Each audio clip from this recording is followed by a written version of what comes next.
Hello friends, welcome to MR की स्टडी। देखिए, इस वीडियो में बात करेंगे प्रोडक्शन के क्वेश्चन की। ठीक है, प्रोडक्शन के क्वेश्चन मैंने कराए नहीं है आपको, लेकिन आपको आज मैं कराने वाला हूँ। ठीक है, आर एस कुर्मी से करेंगे तो बहुत ही ज़्यादा इंपॉर्टेंट कलेक्शन रहेगा ये, रियली बता रहा हूँ। लास्ट टाइम आपको इसको देख के जाना है। और देखो, जितने भी वीडियो मैंने बना दिए हैं सही से देख लो। और देखो, HURL का एक वीडियो लास्ट टाइम पे बनाया था, बहुत ही ज़्यादा इंपॉर्टेंट वीडियो था वो। उसमें कम से कम 100 से ज़्यादा क्वेश्चन थे और सब सेलेक्टेड क्वेश्चन थे। वो एक बार देख लेना आप सभी लोग।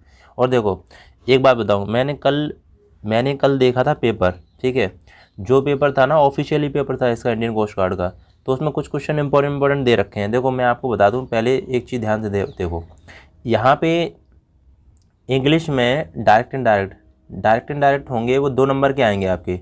2 नंबर के तो पक्का आएंगे। तो इसकी जो लिंक है ना, वो मैंने दे दी थी कम्युनिटी टैब में। ठीक है, आपने सभी ने देखी नहीं, वो पता नहीं, लेकिन मैं इसके नीचे भी दे दूंगा, डिस्क्रिप्शन बॉक्स में दे दूंगा, वहाँ से आप देख लेना। ठीक है, उसके बाद देखिए यहाँ पे ग्राइंडिंग से मैं सही बता रहा हूँ, आपको 2 नंबर पक्के मिलेंगे ग्राइंडिंग के। तो ग्राइंडिंग के स्पेशली वीडियो मैंने बनाए हैं, 2 वीडियो कम से कम बनाए हैं। ठीक है, ग्राइंडिंग के। तो ग्राइंडिंग के भी मैं लिंक दे दूंगा डिस्क्रिप्शन बॉक्स में, वहाँ से देख लेना।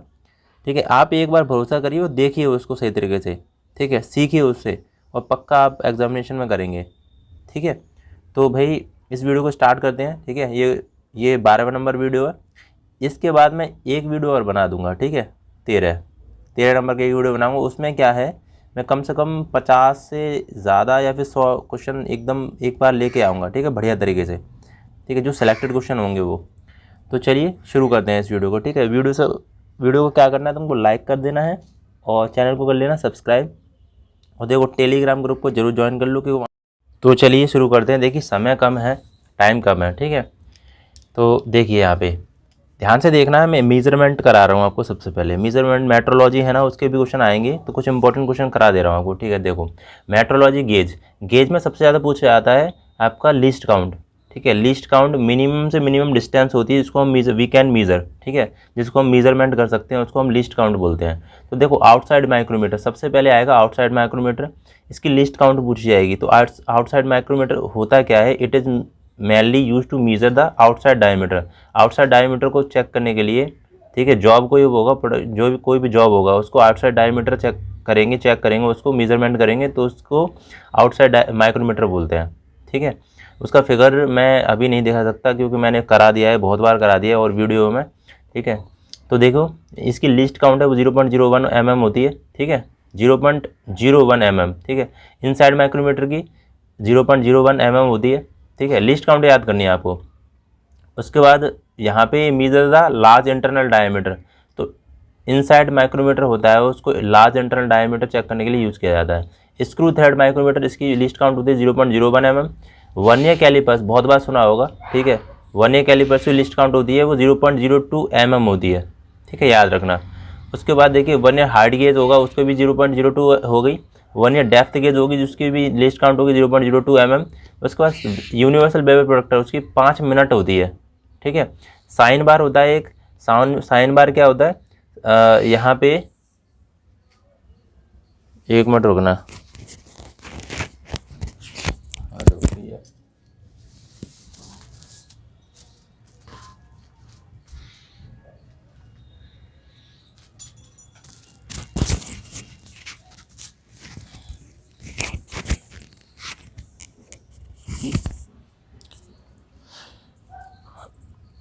एक चिड़िया बहुत ज़्यादा परेशान करती है, वो बार बार आ जाती है मेरे पास ही।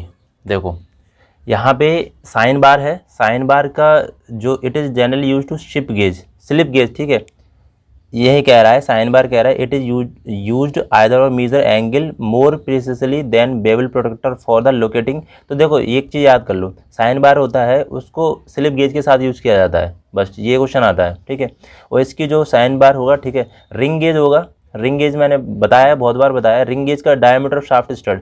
तो शाफ्ट और स्टड का जो डायमीटर होता है, रिंग गेज से चेक करते हैं। ठीक है, प्लग गेज होता है एक्यूरेसी ऑफ होल। जैसे आपका कोई भी होल्स है, ठीक है, कोई भी होल बना हुआ है, तो इसकी एक्यूरेसी चेक करेंगे। ठीक है, तो प्लग गेज से यूज़ करेंगे। ठीक है, प्लग गेज होता है। स्नैप गेज हो गया, इसको एक्सटर्नल डायमेंशन होती है स्नैप गेज। स्नैप गेज होता कैसा है भाई, देखो मैं अभी बता दूँ आपको, इस तरीके से होता है कुछ। ठीक है, इस तरीके से होता है स्नैप गेज। स्नैप गेज तो एक्सटर्नल डायामीटर, ठीक है, इसको एक्सटर्नल डायामीटर से चेक करने के लिए स्नैप गेज यूज़ करते हैं। हो गया। स्लिप गेज होगा, बहुत ही इंपॉर्टेंट है। देखो कोई भी आपका जो भी गेज है, जितने सारे गेज जो हमने पढ़े हैं, उस गेज का जो जैसे ख़राब हो जाता है तो स्लिप गेज से चेक करेंगे, ठीक है। स्लिप गेज एक तरीके का मास्टर गेज होता है। तो use to check the accuracy of micrometer, calipers, snap gauge and dial indicator, ठीक है, सबको चेक करने के लिए स्लिप गेज।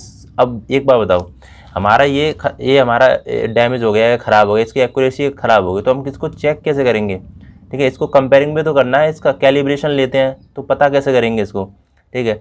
तो इसको स्लिप गेज से चेक करेंगे, ठीक है। उसका फिलर गेज आता है। फिलर गेज में पत्ती पत्ती टाइप की होती हैं, ठीक है, मतलब फिलर गेज में पत्ती पत्ती टाइप की होती हैं इस तरीके से। तो बियरिंग का जो बियरिंग होती है ना, बियरिंग के बीच में जो स्पेस होता है यहाँ पे, ठीक है, उसको गैप को चेक करने के use to check the clearance between the mating surface. दो मैटिंग पार्ट्स होते हैं कहीं भी, उसके बीच में जो क्लियरेंस होती है, ठीक है, जो दूरी अवश्य वो होती है, डिस्टेंस, जो छोटी सी दूरी, ठीक है। जैसे मान लो दो मैटिंग पार्ट्स हैं यहाँ पे, एक तो ये मैटिंग पार्ट्स है, वो कोई भी दूसरा मैटिंग पार्ट्स यहाँ पे है, तो इसके बीच में जो डिस्टेंस दिख रही है ना ये, तो इसमें पत्ती लगा के देखेंगे इसमें, ठीक है। ये इसको कैसे चेक करेंगे, इसको देखेंगे फिलर गेज से, ठीक है। तो ये हो गई तुम्हारे यहाँ पे। तो मेजरमेंट का कुछ इंपॉर्टेंट ये था डेटा जो मैंने आपको बता दिया है लास्ट टाइम पे, ठीक है। मैं सही से मतलब डिफाइन नहीं कर पा रहा इस जगह पे, इसलिए क्योंकि कम समय है, ठीक है। तो देखो, तो यहाँ पे शुरू करते हैं क्वेश्चन, डायरेक्ट क्वेश्चन, ठीक है। सब खत्म करके डायरेक्ट क्वेश्चन करते हैं आप। देखो जो इम्पोर्टेंट है वो करो ध्यान से। The temperature at which the new grains are form the metal is called. कोई भी मेटल है, अगर न्यू ग्रेन्स अगर स्टार्ट होते हैं उसमें, ठीक है, बनना, जैसे टेम्परेचर किसी भी टेम्परेचर गर्म करेंगे तो न्यू ग्रेन्स होंगे उसमें स्टार्ट हो जाएंगे, तो उसको हम रीक्रिस्टलाइजेशन टेम्परेचर बोलेंगे, ठीक है। रीक्रिस्टलाइजेशन टेम्परेचर इंपॉर्टेंट है, और इसका जो टेम्परेचर जो होता है स्टील के लिए, ठीक है, रीक्रिस्टलाइजेशन टेम्परेचर कह रहा है, the recrystallisation temperature of steel is 800 degree Celsius, 800 degree Celsius होता है, ठीक है। Important question. The hot working of metal is carried out. तो हॉट वर्किंग मेटल होता है वो एबव द रीक्रिस्टलाइजेशन टेम्परेचर, मतलब हॉट वर्किंग हम रीक्रिस्टलाइजेशन टेम्परेचर से ऊपर हॉट वर्किंग करेंगे, और रीक्रिस्टलाइजेशन से नीचे करेंगे, ब्लो करेंगे, उसको हम कोल्ड वर्किंग कहेंगे, ठीक है। हॉट वर्किंग ये होगी, कोल्ड वर्किंग, ओके। तो यहाँ पे देखो, अब यहाँ पे बात करेंगे 7 क्वेश्चन की। जो इंपॉर्टेंट बता रहा हूँ वो देखने हैं, ठीक है। Structural section such as rail, angle, I beam are made by. तो हॉट रोलिंग से बनते हैं, मतलब रेल्स हो गई, पटरी जो होती है ना रेल्स, उसको रेल्स बोलते हैं। एंगल्स या आई बीम होते हैं, उसको हम हॉट रोलिंग से, ठीक है। ये हॉट रोलिंग हो गया।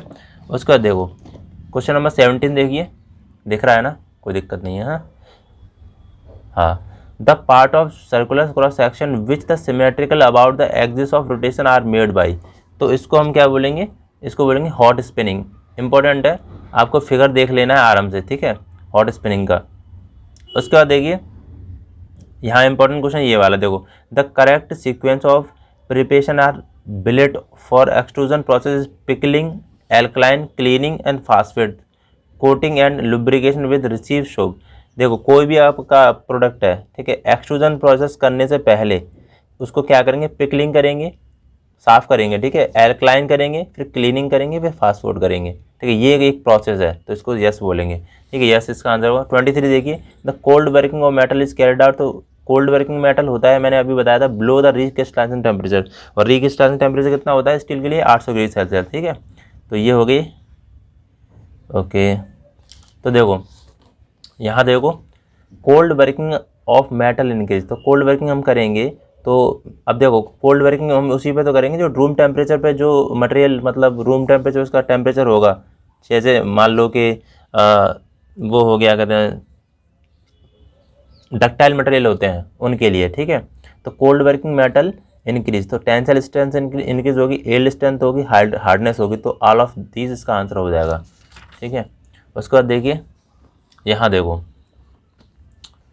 ये 33 जो इंपॉर्टेंट है वही मैंने लगा दिए हैं आपके लिए, ठीक है। देखो, the process extensively use for making bolt and nut. तो मेकिंग बोल्ट और नट होते हैं, उसको हम कोल्ड हेडिंग द्वारा बनाते हैं, ठीक है। दिख रहा है ना, अब दिख रहा है, ठीक है, दिख रहा है ना, ठीक है।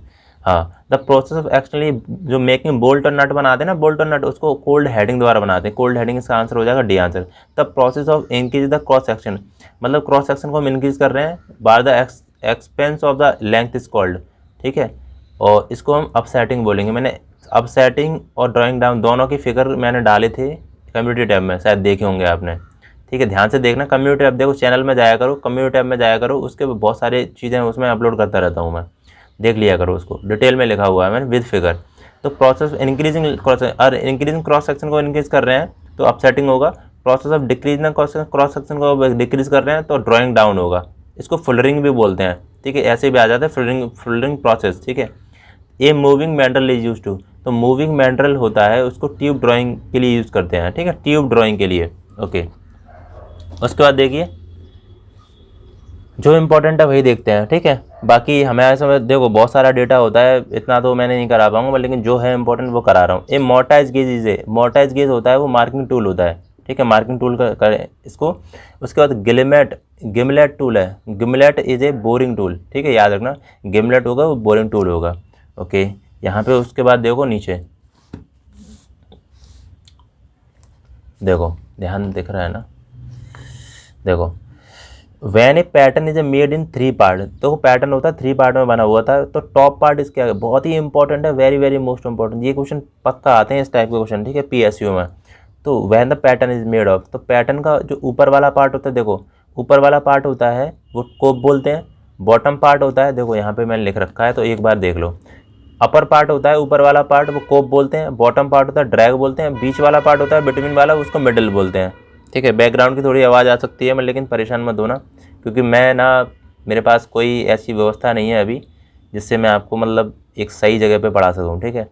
तो अभी बस थोड़ा सा ये देख लो, तो देखो ये हो गया टॉप पार्ट हो गया कोप, तो कोई भी पूछ लिया है, टॉप पार्ट कोप हो गया, बॉटम पार्ट ड्रैग हो गया, और बीच वाला पार्ट होगा बिटवीन वाला वो हो गया चीक, ठीक है। तो when a pattern is made in 3 part the in known as drag, तो ड्रैग हो गया अपना बॉटम पार्ट, ठीक है। आपके लिए मार्क्स लगाए हैं थोड़ा सा कि हो जाए क्लियर, ठीक है। देखो a taper provide on a pattern for its easily and clean withdrawal from the mould is known as, तो ड्राफ्ट अलाउंसेस बोलेंगे, ठीक है। देखो एक टेपर अलाउंसेस, टेपर प्रोवाइड किया जाता है, मतलब किसी भी जैसे बालू से निकालने के लिए, उससे पहले देखो पैटर्न सारी चीज़ें पढ़ी होंगी, और नहीं भी पढ़ी तो थोड़ा सा डायरेक्ट याद कर लो, ठीक है, कोई दिक्कत नहीं, क्योंकि अलाउंसेस है वहाँ पे छूट दी जाती है, ठीक है। जब हम मतलब पैटर्न यूज़ करते हैं बालू से निकालते हैं तो वहाँ पे थोड़ी सी अलाउंसेस देखने के लिए तो उसको ड्राफ्ट अलाउंस बोलते हैं। अलाउंसेस बहुत सारी टाइप की होती हैं, तो आप ड्राफ्ट अलाउंस याद कर लेना, ठीक है। उसके बाद देखिए 59, देखो 59 दिख रहा है ना, okay. The shrinkage allowances of cast iron, तो श्रिंकेज अलाउंसेस होती है कास्ट आयरन के लिए वो 10 mm पर मीटर होती है, ठीक है, mm पर मीटर होती है। Draft taper allowances of casting generally, तो ड्राफ्ट ऑफ टेपर अलाउंसेस होती है 1 to 2 mm पर मीटर होती है, ठीक है, याद रखना इसको, ड्राफ्ट टेपर अलाउंसेस और श्रिंकेज अलाउंसेस, ठीक है। उसके बाद देखिए यहाँ पे the metal pattern as compare to wooden pattern required less, तो यहाँ पे ड्राफ्ट अलाउंसेस हो गया, ड्राफ्ट अलाउंसेस हो गया। उसके बाद देखिए 62 इंपॉर्टेंट है सारे क्वेश्चन, ठीक है, और यहाँ से अगर आएंगे पैटर्न से क्वेश्चन तो देखिए the machining allowances provide to pattern depth depends upon, तो मशीनिंग अलाउंसेस होती है वो यहाँ पे type of casting metal, method of casting use, size of shape casting सब पे डिपेंड करेगी, ठीक है। द फेरस मेटल रिक्वायर्ड, ये मत करो। 64 देखो 64 the die casting machine allowances is, तो डाई कास्टिंग मशीन अलाउंसेस होती है उसमें ना कोई भी अलाउंसेस प्रोवाइड नहीं करी जाती, तो नॉट प्रोवाइड, ठीक है। The service to be left unmachined, देखो अनमशीन जो होगा जिसमें हम मशीन नहीं करी है, ठीक है, तो उसको हम किस टाइप के पैटर्न बोलेंगे, तो ब्लैक कलर से उसको करेंगे, ठीक है, ब्लैक कलर से पेंटिंग करेंगे उसको अनमशीन वाले को, ठीक है। ये भी बात इंपॉर्टेंट है क्योंकि वहाँ पे बहुत सारे प्रोडक्ट या जॉब रखे हुए होते हैं, हमें पता नहीं चलता। तो सरफेस टू लेफ्ट अनमशीन, जिसमें हम मशीनिंग नहीं करी है तो black colour, surface to be machine जिसमें हमने मशीनिंग कर रखी है, ठीक है, उसको रेड कलर से। तो ये बहुत ज़्यादा इंपॉर्टेंट है, बहुत बार आए हुए क्वेश्चन है, ठीक है। तो riddle is use to, riddle होता है उसको क्लीनिंग द मोल्डिंग साइड, एक ब्रश टाइप का होता है, ठीक है, ब्रश टाइप को तो रेडल बोलते हैं, रेडल, तो उसको क्लीनिंग द मोल्डिंग सैंड को अब इसके बाद देखिए स्वैब होता है SWAB, swab is use for, तो मोस्ट क्या लिखा है, moistening the sand around the edge before removing pattern, ठीक है, इसका आंसर ये हो जाएगा। उसके बाद देखिए 76, देखो क्या लिखा है, स्ट्रिपर प्लांट, सॉरी प्लेट है, a stripper plate machining is use to draw the pattern from the mould, तो इसका आंसर यस हो जाएगा। यस और नो में भी देते हैं कुछ कुछ आंसर, ठीक है। देखो यहाँ पे 77, the property of sand due to which is evolves great amount of steam and other gas is called, very very most important है। The property of sand due to which evolves of great amount of steam and other gases is called, तो permeability बोलते हैं इसको, ठीक है, permeability बोलते हैं। उसके बाद देखिए the property of sand due to which the sand grains stick together, मतलब सैंड के ग्रेन्स होते हैं छोटे छोटे, ठीक है, सैंड के जो बालू होती है, ठीक है, बालू होती है तो एक दूसरे चिपके होते हैं ये, तो इसको हम क्या बोलेंगे, कोहेसिवनेस बोलेंगे, ठीक है, कोहेसिवनेस के कारण होती है ये चिपके हुए होते हैं। तो दो इंपॉर्टेंट है, ये बहुत ज़्यादा है, ठीक है, 77 78। उसके बाद देखिए यहाँ पे ये भी मोस्ट इंपॉर्टेंट है, ये दो क्वेश्चन, ठीक है, 80 और 81। ग्रीन सैंड मिक्सर ऑफ, तो ग्रीन सैंड होती है उसमें 70% सैंड होती है और 30% क्ले होती है, ठीक है, ग्रीन सैंड होती है, 70% होता है सैंड बालू होती है, 30% क्ले होती है।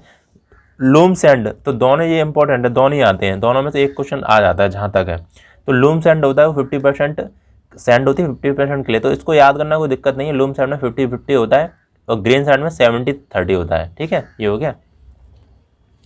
ये देखिए the sand use for making core as, तो कोर मैंने बताया था, ठीक है, आपको बताया था, तो the sand use to making core आपने पढ़ा होगा, देखो सारी वीडियो देख लेना शुरू से, ठीक है। तो the sand use to making core, तो कोर को मेकिंग करने के लिए ऑयल सैंड का यूज़ करते हैं, ठीक है, देखिए दिख रहा है ना, अब दिख रहा है, ठीक है। तो यहाँ पे देखिए ऑयल सैंड का यूज़ करेंगे।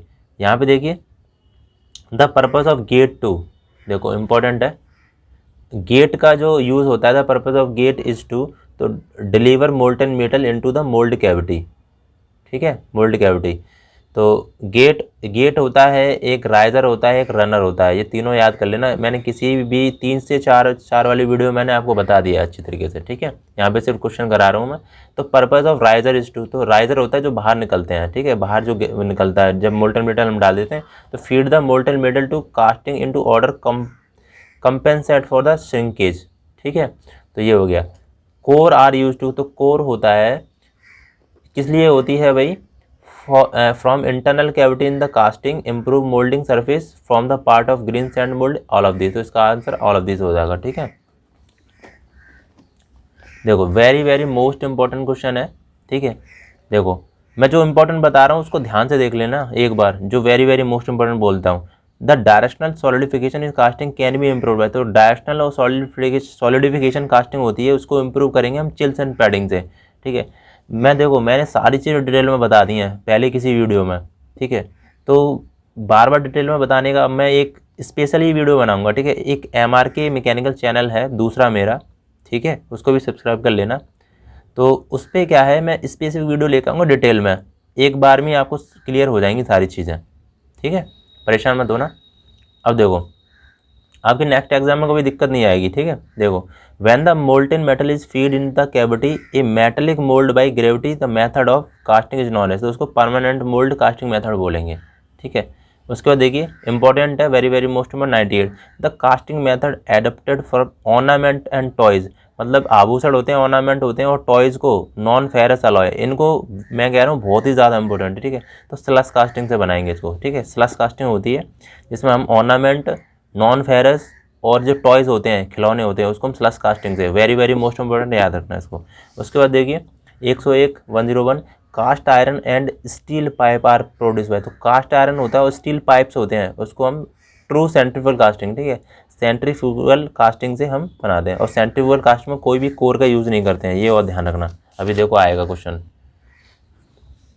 देखो ये क्या, in centrifugal casting method no core is use, ठीक है, तो याद रखना, वेरी वेरी मोस्ट इंपॉर्टेंट, ये भी 106। उसके बाद देखिए 108, देखिए the centrifugal casting method is use to casting article of symmetrical shape about horizontal axis. Centrifugal casting में मतलब आपको पाइप्स होते हैं वो बनाए जाते हैं, ठीक है, याद रखना।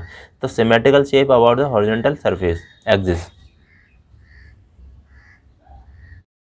देखिए भैया, अब देखिए आगे कुछ क्रोज हैं बड़ा परेशान कर रहे हैं। देखो, shift is a casting defect with, तो शिफ्ट होती है वो result in mismatching of the top and bottom part of casting. तो मिसमैचिंग करना, ठीक है, कोई पार्ट्स है आपका मिसमैच हो रहा है, जैसे मान लो कि ये है, ठीक है, और ये इस तरीके से बन गया, थोड़ा सा मिसमैच हो गया, ये नीचे आ गया, तो ये आपने दिख रहा होगा, ठीक है, ये ऊपर, ये नीचे, ऊपर है, ये नीचे है, तो मिसमैचिंग करना उसको शिफ्ट बोलते हैं, SHIFT, ठीक है, शिफ्ट बोलते हैं। तो याद रखना, शिफ्ट एक कास्टिंग डिफेक्ट है। ये भी पूछ लिया जाता है कि व्हाट इज शिफ्ट, शिफ्ट क्या है, ठीक है, इस तरीके से। तो देखो 115 इंपॉर्टेंट है, एक casting defect which result in a general enlargement of the casting is known as. तो स्वेल बोलेंगे इसको। जैसे मान लो आपने कास्टिंग करी, ठीक है, यहाँ पे क्या हो गया, ऐसे करके कोई फूल सा गया, ठीक है, स्वेलिंग हो गई, तो स्वेल बोलेंगे, सीधे सीधे आप याद कर लो, ठीक है। जनरल एनलार्जमेंट मतलब बड़ा सा कुछ बन गया उस कास्टिंग के अंदर, तो स्वेल बोलेंगे। ये भी कास्टिंग डिफेक्ट है, ठीक है। इसके भी जो कास्टिंग डिफेक्ट, इसके भी एक कास्टिंग डिफेक्ट है विच occur the sand pitch of the upper surface of casting, ठीक है। तो अपर सरफेस में मतलब कुछ पिचेस हो जाती हैं, उसको हम स्कैब बोलते हैं। सैंड वॉश इज कास्टिंग, तो सैंड वॉश भी एक कास्टिंग डिफेक्ट है। तो ये 3-4 कास्टिंग डिफेक्ट है, इससे आएंगे तो एक बार एक आध दो क्वेश्चन आ सकते हैं। Occurs near the ingate as rough lumps of the surface of a casting, ठीक है। उसके बाद देखिए,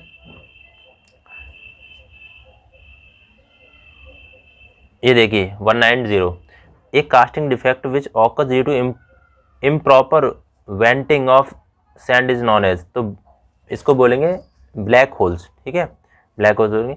इंपॉर्टेंट है, देखो सारे क्वेश्चन इंपॉर्टेंट है। The fuller are use to, fullers होते हैं, उसको हम necking down of piece work, ठीक है, पीस वर्क को हम नेकिंग डाउन कर सकते हैं, विद फिगर बताया है मैंने एक बार एक वीडियो में, ठीक है। यहाँ पे सिर्फ क्वेश्चन करा रहा हूँ, तो प्लीज़ देख लीजिए, क्योंकि लास्ट टाइम में ज़्यादा समय है नहीं और मैं ज़्यादा डिटेल में अभी बता नहीं पाऊंगा। The upsetting is a process, तो अपसेटिंग होता है, उसको हम increase the cross section of a bar, ठीक है, इंपॉर्टेंट है। उसके बाद देखिए पियर्सिंग ऑपरेशन, देखिए piercing is a operation of, piercing operation होता है a hole other than cylindrical in a sheet of metal by the punch and the die, ठीक है, इसको पियर्सिंग बोलेंगे। उसके बाद देखिए भाई, हाँ ठीक है, ओके।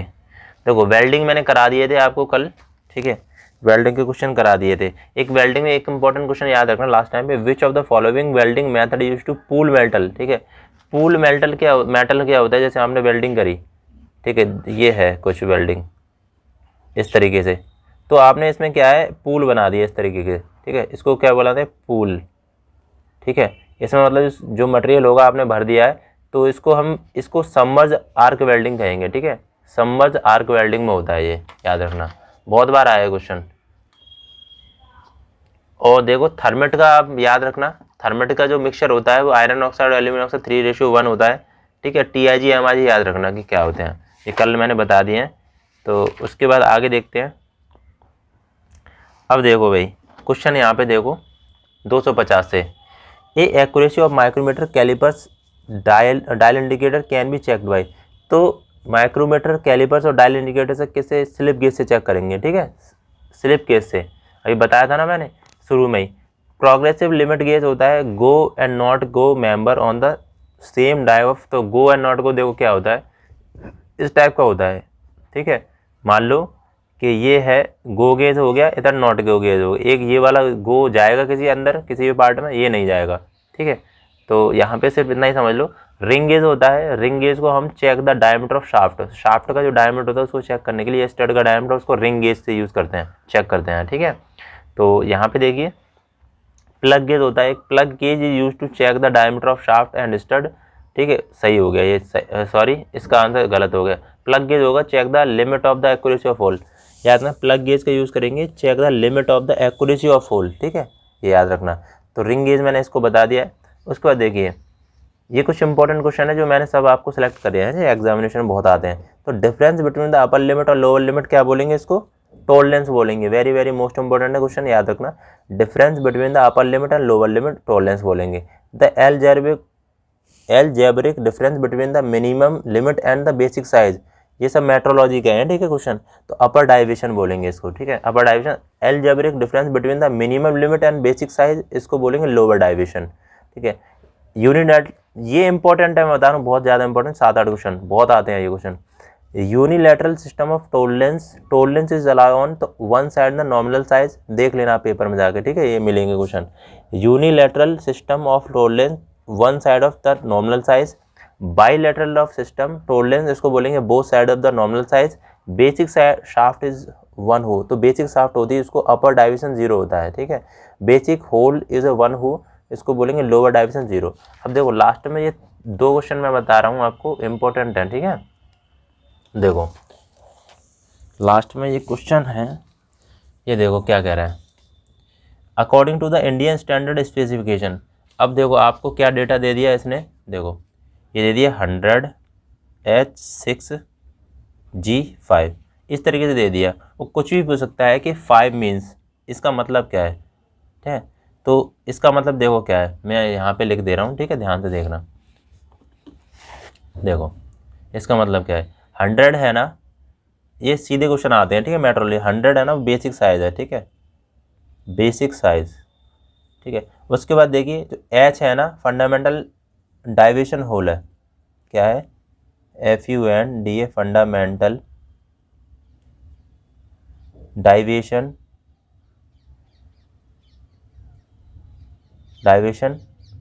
होल, ठीक है, H हो गया। अब यहाँ पे 6 है ना, वो टोलरेंस जोन है, ठीक है, टोलरेंस जोन 6। और G है ना, वो शाफ्ट है, शाफ्ट का जो साइज है, देखो G लिख दे रहा हूँ यहाँ पे, ठीक है, शाफ्ट का साइज, शाफ्ट। और 5 है, ठीक है, 5 क्या है, tolerance zone of shaft, tolerance zone of shaft, ठीक है। तो ये इंपॉर्टेंट डेटा है, इसको याद करना, ठीक है। ये सीधे पूछ लिया जाता है एग्जामिनेशन में कि इस तरीके से दे दिया, तो इसमें 100 क्या है, ठीक है, तो बेसिक साइज है, H क्या है, फंडामेंटल डाइविएशन होल है, 6 क्या है, टोलरेंस जोन है, इस तरीके 1 2 3 4 5 डिजिट देगा आपको, ठीक है, उसमें कुछ भी पूछ सकता है, ठीक है। ओके, ये हो गया है। अब देखो मैं 1-2 क्वेश्चन इंपॉर्टेंट बता रहा हूँ, इनसे अगर आएगा तो पक्का आ जाएगा। 264 और यहाँ पे क्या है, यहाँ पे है टोलरेंस पूछ रहा है, ठीक है। 264 में देखो when the dimension is express as 20 की पावर है प्लस 0.035 माइनस 0.025। अब यहाँ पे देखिए टोलरेंस पूछ रहा है, देखो यहाँ देखो भाई, ध्यान से देखना, ठीक है, ध्यान से देखना। आपको 20 की पावर दे दी उसने प्लस की 0.035 और यहाँ पे दे दिया 0.025। देखो सबसे पहले हमें पता होना चाहिए ये क्या होता है, ये अपर लिमिट होती है, ठीक है, इसको क्या बोलते हैं, इसको बोलते हैं अपर लिमिट, अपर लिमिट, इसको बोलते हैं लोअर लिमिट, ठीक है। तो यहाँ पे जो टोलरेंस होती है ना, ठीक है,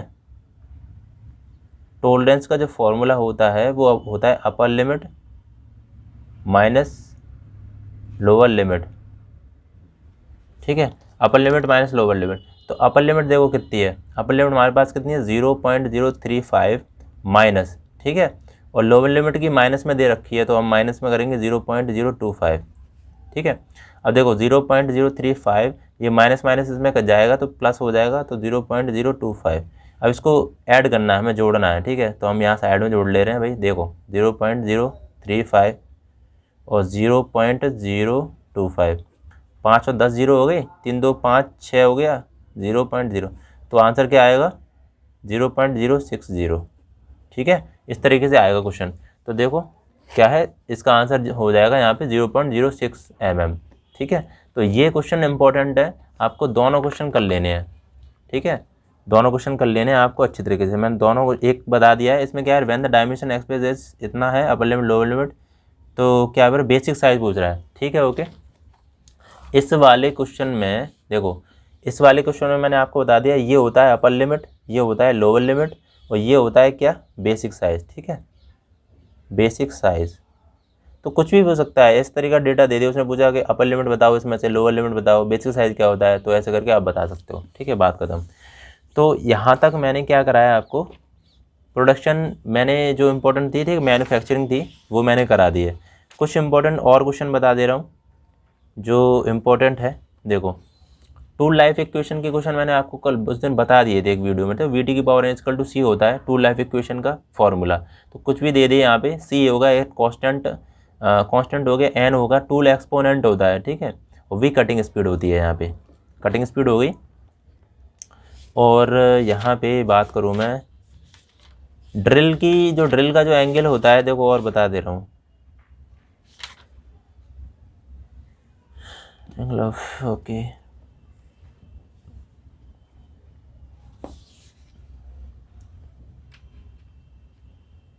ये सिंगल पॉइंट कटिंग टूल होता है ना, उसमें रैक एंगल, कटिंग एंगल और लिप एंगल सब होते हैं। ठीक है, याद रखना है इसको, क्वेश्चन को। देखो, ये कुछ क्वेश्चन है जो इंपॉर्टेंट है, मैं आपको बता दे रहा हूँ। देखो, क्रेटर बियर ऑकसली मेनली ऑन द, तो क्रेटर बियर होता है वो face of the cutting tool at short distance from the cutting edge only. ठीक है, तो क्रेटर बियर आपको दिख रहा होगा, आपको नो, ये face of the cutting tool पे होता है। ठीक है, ये क्वेश्चन इंपॉर्टेंट है।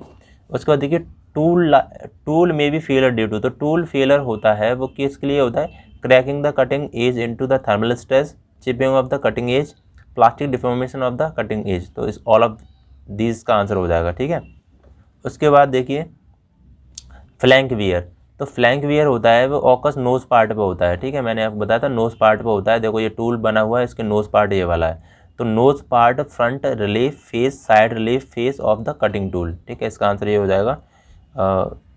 ठीक है, यहाँ देखो भाई, ये क्वेश्चन देखो, इन्हें manufacturing metal cutting force cutting edge measured by, important है बहुत ज़्यादा।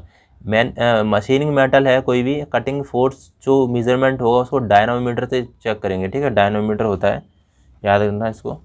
देखिए, इसको देखो, cutting fluid are use to, तो कटिंग फ्लूड होते हैं वो cooling the tool. Cutting fluid मतलब जब हम कटिंग करते हैं तो जो फ्लूड होता है वो क्या करता है, टूल को कूल करता है, कूल द वर्क पीसेस को कूल करता है, इम्प्रूव द सर्फेस फिनिश को इम्प्रूव करता है, ऑल ऑफ दिस। ठीक है, ऑल ऑफ दिस का आंसर हो जाएगा।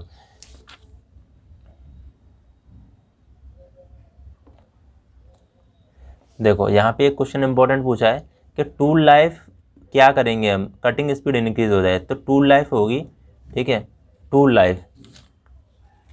लाइफ का फॉर्मूला वी की power N equal to C होता है। तो टूल लाइफ हम जब टी की वैल्यू हम क्या करेंगे, यहाँ पे डिक्रीज करेंगे।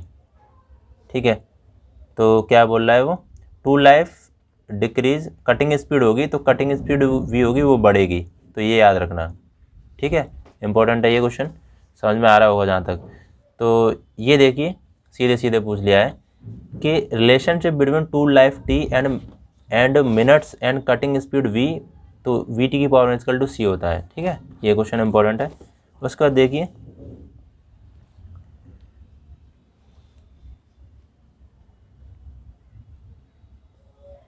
क्वेश्चन तो बहुत सारे हैं। ठीक है, ये देखो, ये क्वेश्चन देखो 143, the size of lathe is specified, तो साइज ऑफ लेथ होता है उसको हम length of between centre, swing diameter of over bed, swing diameter of over the carriage, सबसे स्पेसिफाइड करते हैं। ठीक है, याद रखना इसको, लेकिन सबसे ज़्यादा ये वाला क्वेश्चन आता है लेंथ ऑफ बिटवीन सेंटर। ठीक है, तो याद रखना इसको, ये तीनों आंसर होंगे इसके।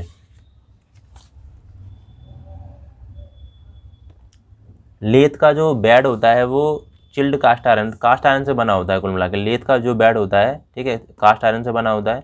टम्बलर गियर होते हैं, इंपॉर्टेंट है, tumbler gear give desired direction movement of the lathe machine, तो लेथ मशीन में जो गियर यूज़ किया जाता है वो टम्बलर गियर यूज़ किया जाता है। ठीक है, याद रखना।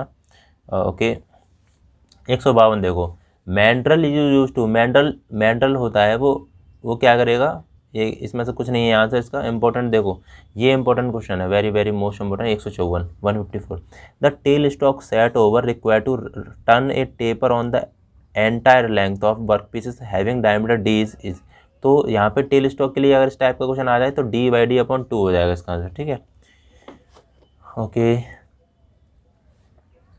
देखो, ये देखो, angle between the lathe centre, तो लेथ सेंटर का जो एंगल होता है वो 60 डिग्री होता है। ठीक है, चैम्फरिंग देख लो, तो चैम्फरिंग इज ए ऑपरेशन, तो चैम्फरिंग होता है तो इस तरीके का चैम्फरिंग होता है। देखिए ये दिख रहा है ना इस तरीके, तो ये वाला जो प्रोसेस दिख रहा है ये वाली, ठीक है, इंक्लाइंड सरफेस हो रही है, इसको हम चैम्फरिंग होता है। Bevelling the extreme and work pieces, ठीक है, इसका आंसर ये हो जाएगा। इंपॉर्टेंट है, बहुत इंपॉर्टेंट है, ठीक है, चैम्फरिंग। नर्लिंग देख लो भाई, नर्लिंग क्या होती है, ठीक है, ये operation of embossing diamond shape pattern of the face work pieces not knurling. तो देखो जैसे हमने क्या करा, हमने देखो यहाँ पे देखो हमने क्या करा कि एक कोई पेचकस बनाया, ठीक है,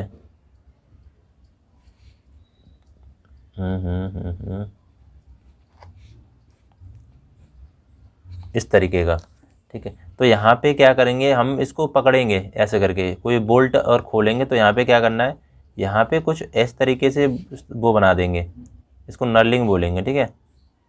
इससे क्या होगा, हमारी ग्रिपिंग होगी ना वो अच्छी हो जाएगी, ठीक है, समझ में आ रहा है। ग्रिपिंग पकड़ने की जो ग्रिपिंग होगी ना, इसको टाइट टाइट से पकड़ने की वो ग्रिपिंग अच्छी होगी, तो इसको हम नर्लिंग बोलेंगे। क्या बोलेंगे, KNURLING, ठीक है, नर्लिंग। ओके, ये हो गया। देखो क्वेश्चन तो बहुत सारे हैं, देखो इंपॉर्टेंट है। The usual value of point angle of drill, तो ड्रिल का जो पॉइंट एंगल होता है वो 118 होता है, ठीक है, याद रखना 118 होता है, इंपॉर्टेंट है बहुत ज़्यादा ड्रिल का पॉइंट एंगल। तो ड्रिल का पता होगा ना, ठीक है, जैसे आप ड्रिल बनाते हो ड्रिल मशीन का, तो पॉइंट एंगल होगा वो 118 होगा, ठीक है, 118। देखो ग्राइंडिंग आपको पता कर, ग्राइंडिंग का देखो वीडियो मैंने बता दिया है, ठीक है, ग्राइंडिंग का जो वीडियो है मैंने बता दिया है कि कैसे देखना है, और डिस्क्रिप्शन बॉक्स में मिल जाएगा, या फिर कम्युनिटी टैब में जाना आप, वहाँ पे ग्राइंडिंग का पूरा वीडियो मिल जाएगा। ग्राइंडिंग से क्वेश्चन आएंगे, 2 क्वेश्चन पक्का आएंगे, ठीक है, सब कुछ समझा दूंगा, मैंने उसमें समझा दिया अच्छी तरीके से। ग्राइंडिंग हो गया, ठीक है। हाँ, जिग्स एंड फिक्सचर 2 क्वेश्चन और देख लो, ये वाले 3 क्वेश्चन है इंपॉर्टेंट।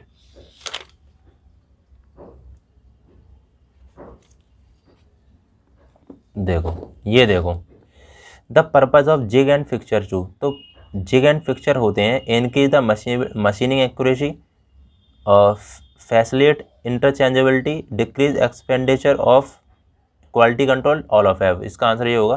तो जिग एंड डिफाइन तो इंपॉर्टेंट है ये, देखिए 377 important, very very most important है। यहाँ देखो कि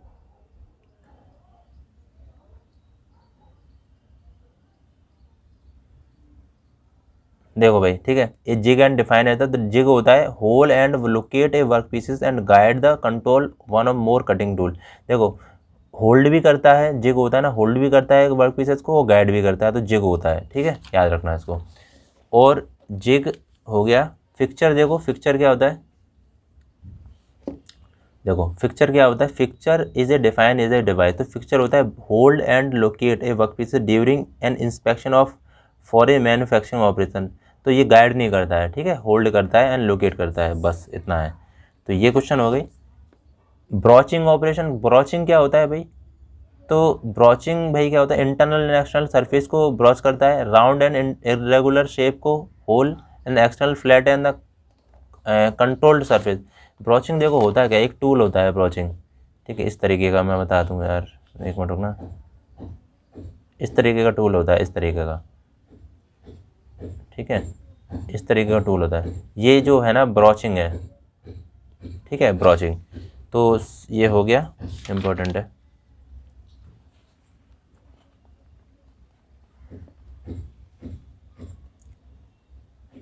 ठीक है, चलो भाई, ठीक है, ये कुछ इंपॉर्टेंट क्वेश्चन थे वो मैंने आपको बता दिए हैं, बहुत ही ज़्यादा इंपॉर्टेंट कलेक्शन था, आप सभी लोगों ने बोला था, और हो सकेगा देखो आप बता देना कमेंट बॉक्स में, कल एक वीडियो बनाना है, अगर बनाऊँ या नहीं बनाऊँ, ठीक है। मैं 50 से 100 क्वेश्चन जो मोस्ट इंपॉर्टेंट है ना, देखो सुनो, मोस्ट इम्पोर्टेंट है उसका मैं कम से कम 50 से या फिर 100 के बीच में, ये कलेक्शन मैंने इसी RS खुरमी से बताने हैं आपको। तो मुझे एक बार कमेंट बॉक्स में बता देना कि सर बनाना है या नहीं बनाना है, ठीक है, मुझे बता देना। और कम से कम 20 लोग कम से कम मुझे बताएंगे, 1-2 लोगों से काम नहीं चलेगा, ठीक है। वैसे मुझे थोड़ा सा दया आ जाती है जल्दी से कि मैं कुछ, मतलब एक इंसान ने कल, ये क्या नाम था उसका, प्रशांत दास जी थे, उन्होंने बोला था, उसकी वजह से मैंने आपको वीडियो बना दिया है। ये इच्छा इसलिए नहीं हो रही थी कि व्यू नहीं आ रहे हैं और कोई रेस्पॉन्स सही नहीं आ रहा था, इसलिए लेकिन मैंने कम समय में आपको बहुत ज़्यादा कलेक्शन करा दिया, इतना कोई नहीं कराएगा। अब देख लेना, कोई भी वीडियो देख लेना, कोई नहीं कराएगा। बेस्ट से बेस्ट कंटेंट मैं दे सकता हूँ आपको, बस ये है कि आप सपोर्ट करिए मेरा। मैं बेस्ट से बेस्ट कंटेंट आपको दे सकता हूँ, सच बता रहा हूँ। बस सपोर्ट क्या है कि आपको शेयर कर देना सभी। जैसे मान लो 25 लोग देख रहे हैं, 25 लोग किसी ग्रुप में शेयर कर दोगे आप वीडियो को, तो मेरे लिए बहुत अच्छा नहीं रहेगा, ठीक है। व्यू आ जाएंगे थोड़े, ठीक है, और इनक्रीज़ होगा चैनल, ठीक है। अब मैंने करीबन 200-250 वीडियो डाल दिए हैं, 250 वीडियो करीबन होंगे, तो उसमें कि 5 से 6 हज़ार सब्सक्राइबर है बस ओनली। तो कम से कम आप हेल्प तो कर सकते हो ना सभी लोग। अब दोस्त हैं तुम्हारे, कभी क्लास में दोस्त होंगे, उनको शेयर कर दो, ठीक है। अब देख लो, तुम्हें अच्छा लगे तो कर सकते हो, नहीं तो कोई दिक्कत वाली बात नहीं। आप अगर मेरी हेल्प करोगे चैनल की, तो मैं आपकी हेल्प करूँगा, बस इतना ही कर सकता हूँ। चलिए, तो नेक्स्ट वीडियो मिलते हैं, ठीक है। जय हिंद, जय भारत। अच्छे से पेपर देना भाई सभी लोग।